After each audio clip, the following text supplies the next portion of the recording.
Well, I think Brees has enough left in the tank for this team to be a serious contender because Sean Payton and Mickey Loomis have put together a really good roster, and I think Drew Brees is not a guy that's going to elevate the play of everybody around him at this stage in his career, but I think he's a guy that can still take advantage of having really good personnel. Now, as far as the situation and the cost-benefit analysis, it all comes down to how much this contract on a one-year proposition is going to cost the New Orleans Saints.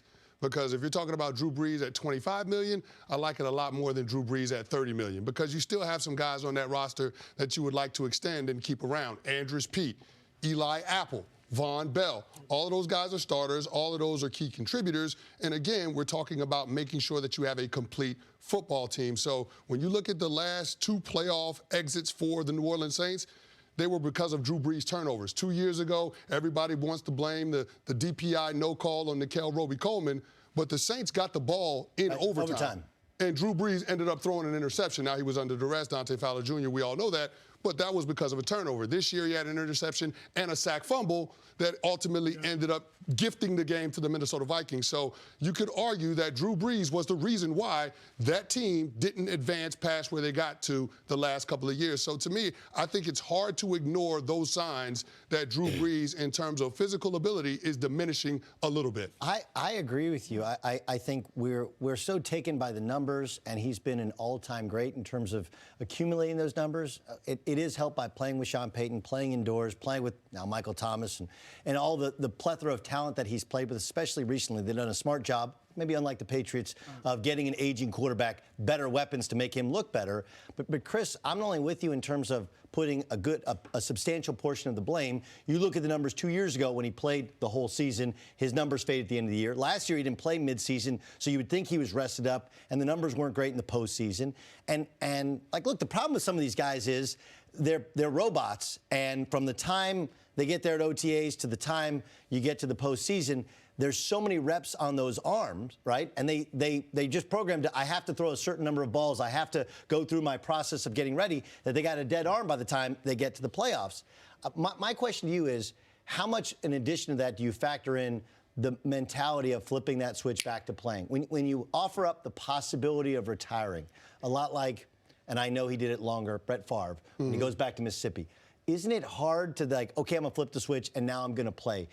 We've always heard that when athletes, especially football players, contemplate retiring, you are retired. Does that also play into the idea of maybe you shouldn't have come back? Yeah, that's the old Bill Parcells saying. And I actually look at my own career, and that actually happened to me. After my 10th season, I was debating whether or not I wanted to come back. Came back for year 11, happened to be the only season that I ended up on IR. Get hurt, right? And so we're looking at Drew Brees, and we're saying, okay, this is a situation where he's into his 40s.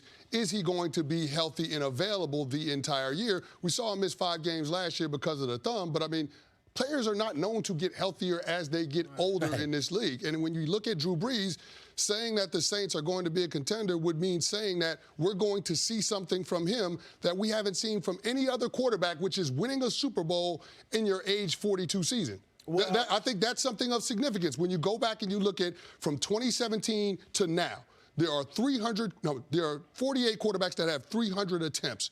And Drew Brees has the fewest air yards per attempt. He's the only quarterback below 7 air yards per attempt. So that shows you, from a physical standpoint, he's not at a stage in his career where he can challenge every level of the defense, and you have to wonder what type of limitations that puts on your team. Well, look, I agree with your first point that they still can contend for a Super Bowl with Drew Brees. I think last year, they were arguably as good as anybody in the NFC. We saw that game they had with San Francisco, 48-46, and Brees was tremendous. 5 touchdowns, no picks, 349 yards. Now, I agree with you, Doug. It was at home. It was at home, and it was early. You brought up kind of the 12-game theory, which has been the case over the last 2 years. Last year was one game, one playoff game, so I'd like to see that stretched out, and if he faded, just couldn't play anymore after that. I would not sit here and argue that he's not a little bit diminished, but I still think he's a very good quarterback.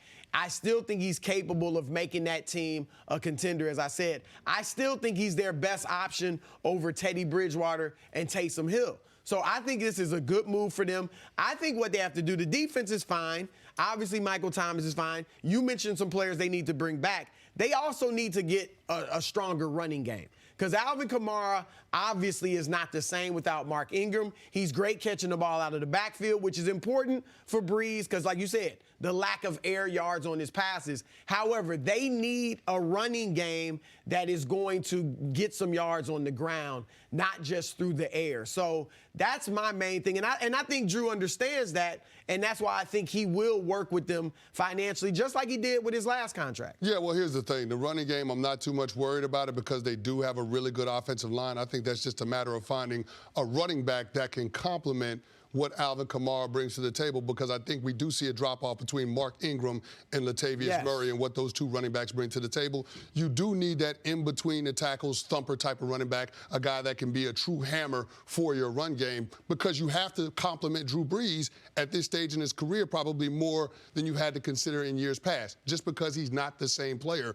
But again, this is going to come down to the numbers on the contract, what it looks like, and the kind of flexibility that it's going to afford Mickey Loomis in terms of trying to retain some of those pieces. But the other part of the game is looking at what this does to the quarterback situations in New Orleans. The guys not named Drew Brees, Teddy Bridgewater, and Taysom Hill. You'd like to be able to have was their best option? Well, I think it depends on the number. It just depends on the numbers. It's going to be probably around $27 million. It depends on the numbers, but here's what I will say. I know a lot of organizations like to have a succession plan in place for your quarterback. I mean, we saw with Tom Brady in New England. Bill Belichick wanted to keep Jimmy Garoppolo, but he couldn't because Tom Brady forced his hand. You saw the handoff in Green Bay, Brett Favre, Aaron Rodgers, even back in the day with the 49ers, Joe Montana, Steve Young.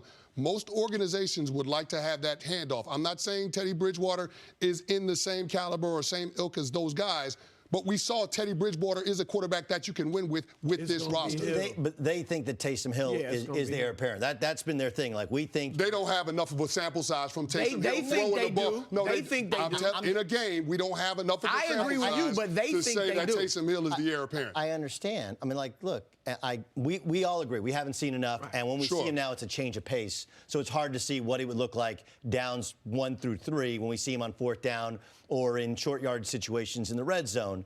But one, the style has worked some with Lamar Jackson, obviously. They think they even, their former special teams coach came out and said he's even better thrower than Lamar Jackson. That's why. Well, Doug, if he was going to be the heir apparent, why didn't he play when Drew Brees was out this past year? He threw one pass. Why didn't he play? Why wasn't he the starter over Teddy Bridgewater? But they think they got him. I'm asking you. I'm asking a question. Because if Taysom Hill is the heir apparent, why didn't Taysom Hill take the starters reps before Teddy Bridgewater when Drew Brees was out last year? I would think it's because they believe they have to change the entire offense.